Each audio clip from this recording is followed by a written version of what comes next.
بسم اللہ الرحمن الرحیم۔ السلام علیکم۔ ارشاد باری تعالیٰ ہے، اے ایمان والو اپنے صدقات احسان جتا کر اور دکھ دے کر اس شخص کی طرح برباد نہ کر لیا کرو جو مال لوگوں کو دکھانے کے لیے خرچ کرتا ہے اور نہ اللہ پر ایمان رکھتا ہے اور نہ روز قیامت پر۔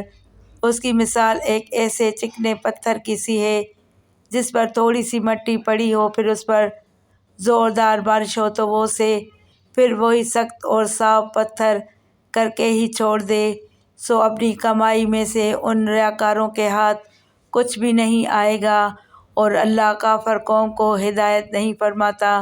سورہ بقرہ۔ اس آیت میں اللہ تبارک و تعالیٰ نے واضح انداز میں بیان فرمایا ہے کہ جو عمل اس کی رضا اور خوشنودی اور آخرت میں ثواب کی امید کے حصول کی بجائے نام و نمود اور ریاکاری اور دکھاوے کے جذبے سے انجام دیا جائے تو اس عمل پر کوئی ثواب نہیں ملتا اور وہ عمل ضائع اور برباد ہو جاتا ہے۔ اسی طرح وہ صدقہ و خیرات بھی باطل اور کالعدم قرار پاتا ہے اور ثواب سے محرومی کا باعث بن جاتا ہے، جس کے بعد احسان جتایا جائے اور حاجت مند کو دکھ دیا جائے۔ ارشاد باری تعالیٰ ہے، بے شک منافق اللہ سے دھوکہ کر رہے ہیں اور وہ انہیں اس دھوکے کا بدلہ دینے والا ہے، اور جب نماز کے لیے کھڑے ہوتے ہیں تو بڑی کاہلی کی حالت میں کھڑے ہوتے ہیں، صرف لوگوں کو دکھاتے ہیں اور یاد الہی تو یوں ہی برائے نام کرتے ہیں۔ سورہ نساء۔ اسی طرح ایک مقام پر نماز میں سستی اور غفلت کرنے والے ریاکاروں کے لیے ہلاکت کی وعید سنائی گئی ہے۔ اللہ تعالیٰ ارشاد فرماتا ہے، ہلاکت و بربادی ہے ان نمازیوں کے لیے جو اپنی نماز سے غافل ہیں، وہ جو ریاکاری کرتے ہیں۔ سورہ ماؤن۔ یعنی نمازوں کا کما حقہ اہتمام نہیں کرتے، ان کی ادائیگی میں غفلت برتتے ہیں اور نمود و نمائش اور لوگوں کو دکھانے کے لیے کبھی لوگوں کے درمیان ہوتے ہیں تو پڑھ لیتے ہیں، ورنہ ان کی زندگی میں نماز کا کوئی اہتمام اور حصہ نہیں ہوتا۔ اس طرح قرآن پاک میں ایک اور جگہ ریاکاری کو کافروں کا شیوا قرار دیتے ہوئے اہل ایمان کو اس سے روکا گیا۔ ارشاد باری تعالیٰ ہے، اور ان لوگوں کی طرح نہ ہو جاؤ جو اتراتے ہوئے اور لوگوں میں خود نمائی یعنی دکھاوا کرتے ہوئے اپنے گھروں سے نکلے۔ سورہ انفال۔ ترجمہ: پس جس سے بھی اپنے پروردگار سے ملنے کی آرزو ہو، اسے چاہیے کہ نیک اعمال کرے اور اپنے پروردگار کی عبادت میں کسی کو بھی شریک نہ کرے۔ سورہ کہف۔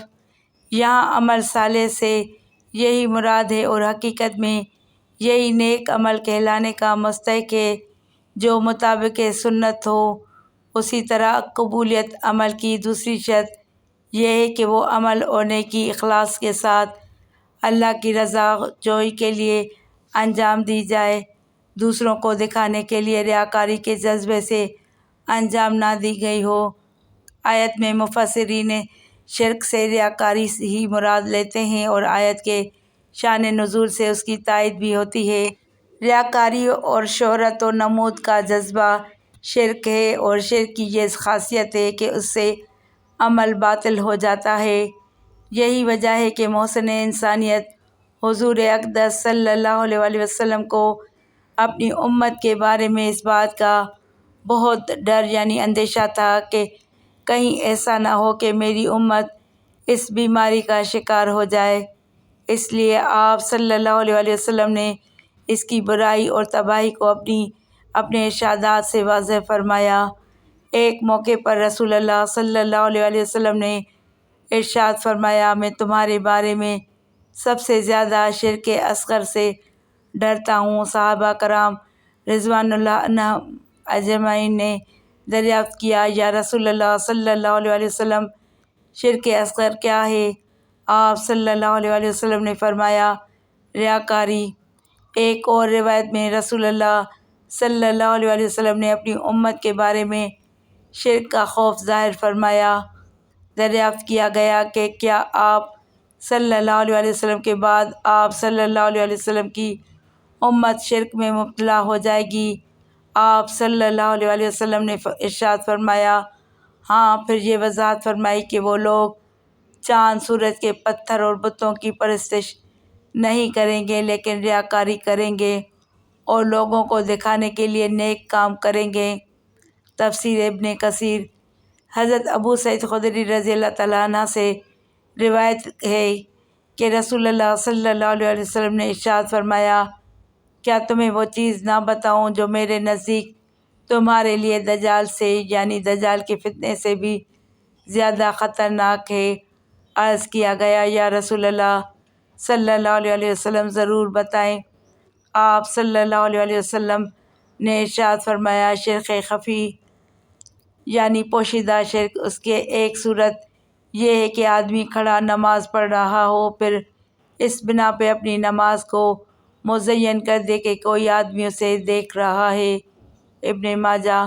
اعمال میں پوشیدہ ہونے والے اس شرک کو رسول اللہ صلی اللہ علیہ وسلم نے اپنی امت کے لیے فتنہ دجال سے بھی زیادہ خطرناک قرار دیا ہے۔ ایک حدیث میں رسول اللہ صلی اللہ علیہ وسلم نے ارشاد فرمایا، جس نے دکھاوے کے لیے نماز پڑھی اس نے شرک کیا، جس نے دکھاوے کے لیے روزہ رکھا اس نے شرک کیا، اور جس نے دکھاوے کے لیے صدقہ کیا اس نے شرک کیا۔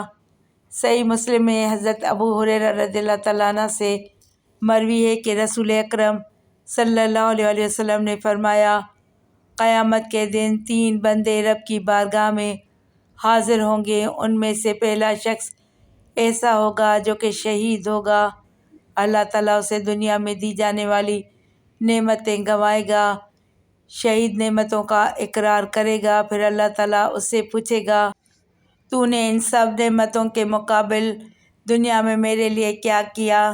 وہ عرض کرے گا، میں نے تیری راہ میں اپنی جان قربان کر دی۔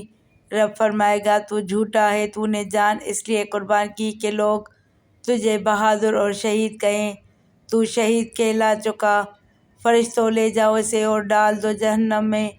فرشتے اسے گھسیٹتے ہوئے لے جائیں گے اور اسے جہنم میں ڈال دیں گے۔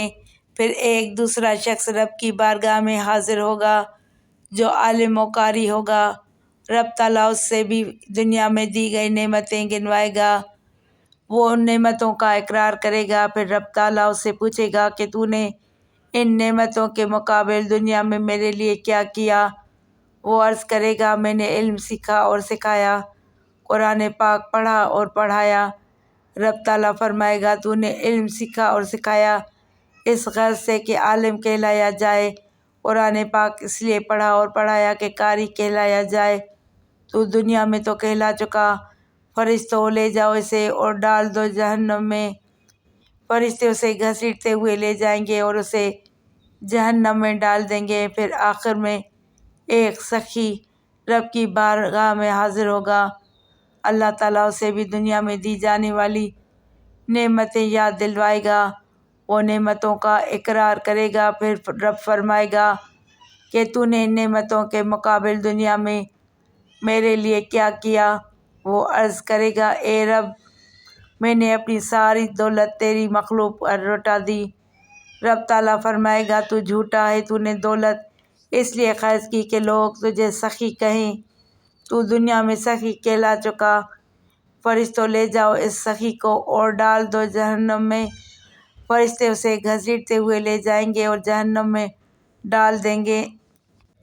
اس طویل حدیث سے یہ ثابت ہوا کہ عبادت وہی قابل قبول ہے جو خالصاً اللہ عز و جل کی خوشنودی اور اس کی رضا کے لیے کی جائے، جبکہ ایسی عبادت جو اللہ کی بجائے کسی اور خواہ کو دکھانے کے لیے کی جائے، وہ کوئی بھی کرے جہنم کا ایندھن ثابت ہوگی۔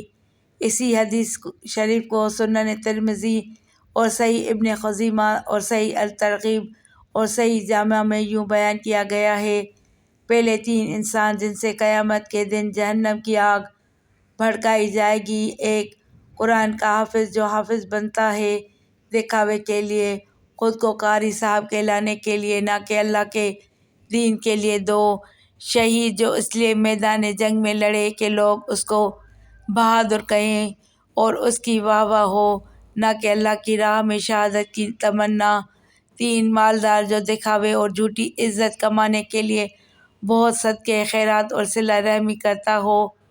حضرت علی بن ابی طالب رضی اللہ تعالیٰ عنہ فرماتے ہیں کہ ریاکاری کی 3 علامات ہیں۔ ایک، جب تنہائی میں ہوتا ہے تو عبادت میں سستی کرتا ہے۔ 2، جب مجمع میں ہوتا ہے تو چست ہوتا ہے۔ 3، جب اس کی تعریف کی جائے تو زیادہ عمل کرتا ہے، اور جب مذمت کی جائے تو کم عمل کرتا ہے۔